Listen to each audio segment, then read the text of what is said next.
ating 13th Sabbath, meron tayong theme na pinapagatang Pray On. Sa ating panahon, maraming mga bagay na unknown or hindi natin alam.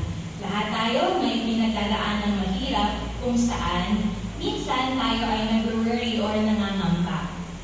Nag-worry tayo about sa mga anak o mahal natin sa buhay. Marami tayong takot, malaki or maliit. But God knew, alam ng Panginoon kung saan tayo nagsastruggle, saan tayo nahihirapan, at kung ano ang kailangan natin bago pa natin ito hilingin. Kaya naman ngayong umaga para sa ating promotional talk, merong love letter ang Panginoon sa atin. Inaanayahan po tayo na buksan natin ang ating mga Bible sa Isaiah 41 verse 10. Sabi dito, "Ako'y sa iyo, huwag kang matakot. Ako ang iyong Diyos, hindi ka dapat mangamba. Palalakasin kita at tutulungan, iingatan at ililigtas." God is aware sa tendency nating matakot, and He cares sa mga takot na kinahaharap natin. Kaya naman sa Bible, makita natin yung commands, and encouragement to not feel fear, to take courage, fear not, at iba pa, over 300 times. Dahil ang Panginoon, ayaw niyang makonsume tayo sa takot at tinutulungan niya tayo na huwag matakot.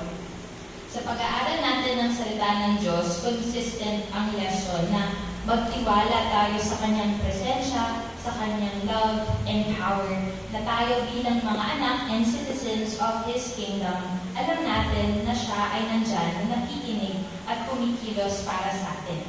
Kaya fear not, huwag kang matakot. Kilala tayo ng Panginoon, kaya He constantly reminds us na to have faith.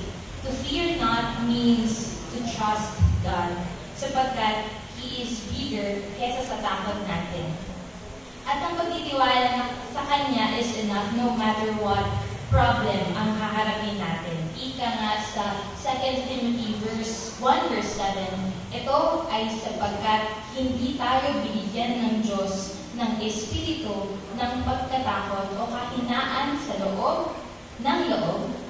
Sa halip, binigyan niya tayo ng espiritu ng kapangyarihan, pag-ibig at ng pag-ibigil sa sarili. Tandaan natin na ang takot ay hindi nagmula sa Panginoon. The enemy of our souls loves it when we are afraid. Tulad ni Peter, nang nakita niya si Jesus na naglalakad sa tubig at gusto niya rin umalis at and join Him dun sa tubig. Pero at first, hesitant siya. Pero nung tinignan niya na si Jesus, he decided to do it. Naramdaman niya yung tubig, he walked 1 step, 2 steps. Pero the moment na tinanggal ni Peter yung kanyang tingin kay Jesus, he immediately went down the water. Katulad natin, kapag hinayaan natin ang takot na matakpan ng ating pananampalataya. Minsan, iniisip natin na kaya natin ito, but God's ways are much higher than our ways. At tunay po yun para sa akin. Ang promotional talk na to ay isa ring testimony. Sobrang halaga po ng verse ng Isaiah 41 verse 10 sa buong college life ko. Kaya sa mga kapwa kong estudyante na tapos na ang kanilang academic year, pagbati at alam kong pinag-usayan niyo. Tunay na ang Panginoon ay hindi tayo iniwan sa ating pag-aaral, sa ating pagkatuto, sa mga nakamit nating achievements, sa ating pagtatapos. Sobrang bait ng Diyos at patuloy niya tayong i-bless palagi at sa lahat ng paraan. Kaya kahit na maraming discouragement, ayun naman ang sinabi ng Panginoon na will have trials in this world. Pero sa verse na to, sa ating mga kamay, isa itong everlasting promise niya sa atin. Sa buong journey ko bilang isang mag-aaral, maraming binigay na instrumento ang Diyos para sa akin. Kaya let me say my gratitude. Lubos kong pinasasalamatan una ang mga magulang ko, ang suporta, sakripisyo, sakripisyo at love na meron sila para sa aming magkakapatid ay siksik, liklik at umaapaw. Biro nga na idadi. Ate, pwede na akong mag-resign, mag-graduate ka na. Sabi ko, sana lang po. Ang kanyang jokes during stressful times ay isa sa mga bagay na nagpapakalma sa akin. Si Mami naman yung kanyang mga luto. At sa kahit anumang simpleng paraan ng magulang natin, talagang malaking bagay ito. Siyempre, hindi mawawala yung 4 kong kapatid. Kaunting kwento lang po, nung nag-team building ko yung mga kabataan during devotion ng gabi, may portion doon kung saan mag-pray ng twos or by partner. Pero iba po kami nag-bilog. Isa-isa po kami nag-partner. Isang sinabi ni Kale na tumatak sa akin. Sabi niya, Lord, thank you po na kapatid ko po yung mga kapatid ko ngayon. At sobrang agree po ako. Kaya Jesus, thank you po sa mga kapatid ko. Siyempre, hindi mawawala po yung Bayanan Church. Hindi ko man po kayo maisa-isa, pero maraming salamat po. Isa po ang Bayanan Church. Sabi ko talaga, ang kumubog kung sino ako ngayon. Sabi niya sa iyo. Lahat ito po nag-start nung in-invite kami ni Tita Jean sa Vacation Bible School. Kaya ang Vacation Bible School ay very close to my heart. At ngayon, together ng mga kabataan nagtuturo kami by the grace and wisdom na binigay ng Panginoon. Hanggang sa makilala ko si Pao, si Ate Asian, si Kuya Mark, ang mga kabataan na patuloy na lumalago, ang mga teachers, sa mga kababaihan, sa mga elders, sa mga pastors.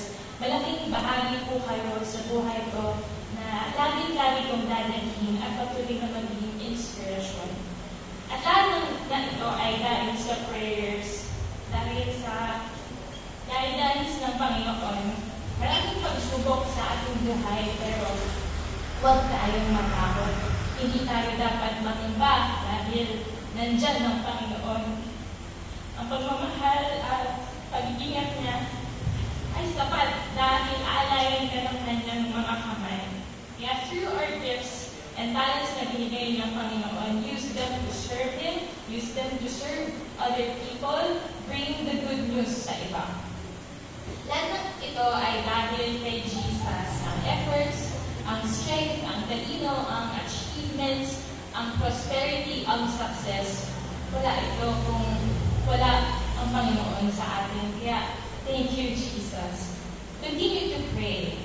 Dahil isa itong booster sa ating buhay. God is the ultimate booster of our lives na sa kahit anong gawin natin, take your time para magdasal at masabit si Jesus. Unahin natin siya at tunay na uunahin galing niya. In that way, makakabuo ka ng relationship with Jesus na very fulfilling at siya yung magiging center ng buhay mo.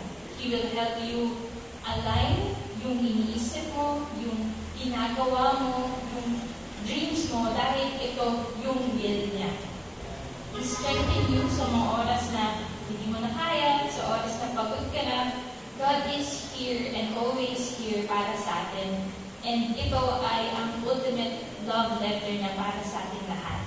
Muli, Isaiah 41 verse 10, Ako'y isa sa iyo, huwag kang matakot. Ako ang iyong Diyos, hindi ka dapat mangamba. Palalakasin kita at tutulungan, iingatan at ililigtas. Kaya mga kapatid, continue to pray on. Maraming salamat po at happy Sabbath.